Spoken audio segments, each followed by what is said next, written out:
رمضان كريم. جبت الفانوس؟ سؤال بنسمعه كل سنة وكأنه إعلان رسمي إن رمضان وصل.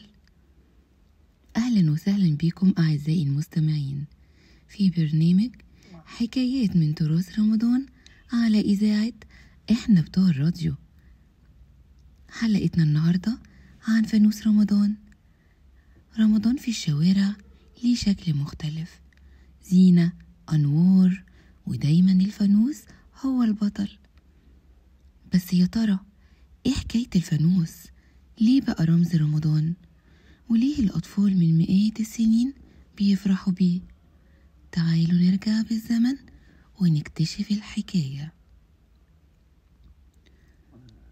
زمان وبالتحديد في العصر الفاطمي كان الحكام بيحبوا يعملوا احتفالات ضخمة لما بيجي رمضان.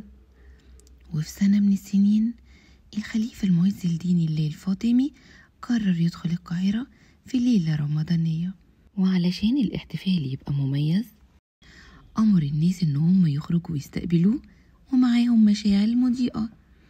بس وقتها المشاعل كانت بتحتاج غطا علشان تحميها من الهوا، فجابوا فوانيس من الخشب وحطوا جواها شموع، ومن هنا بقى كل رمضان الناس بتخرج بالفوانيس، وفضلت العادة دي موجودة لحد النهاردة.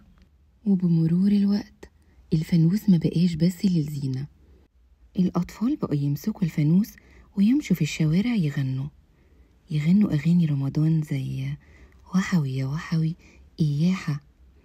إياحة دي بالمناسبة كلمة فرعونية ومعناها القمر.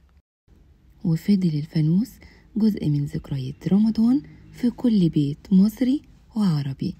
المصريين عندهم حب غريب للحاجات اللي ليها طابع خاص، وخصوصا لما يكون فيها فن، وده اللي خلى الحرفيين يبدعوا في تصميم الفوانيس بأشكال وأحجام مختلفة.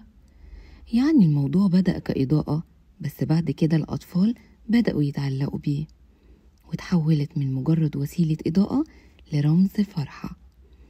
ومع الوقت الفوانيس اتغيرت.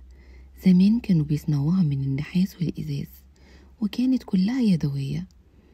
دلوقتي للأسف الفوانيس النحاس بدأت تختفي وتحولت لفوانيس بلاستيك مستوردة بتغني وبترقص.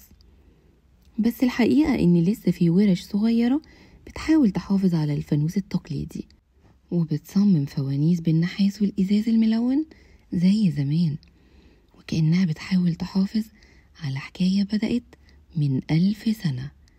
لكن مهما تغير الشكل الفانوس هيفضل واحد من أجمل رموز رمضان اللي بيخلينا نحس بجمال الشهر الكريم.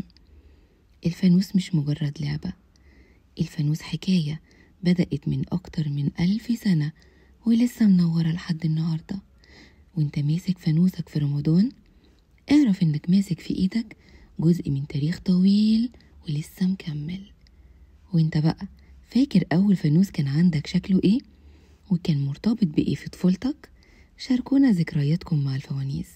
كنت معاكم شيرين الصاوي على إذاعة إحنا بتوع الراديو. استنونا في حلقة جديدة من برنامج حكايات من تراث رمضان، وحكاية جديدة من حكايات الشهر الكريم.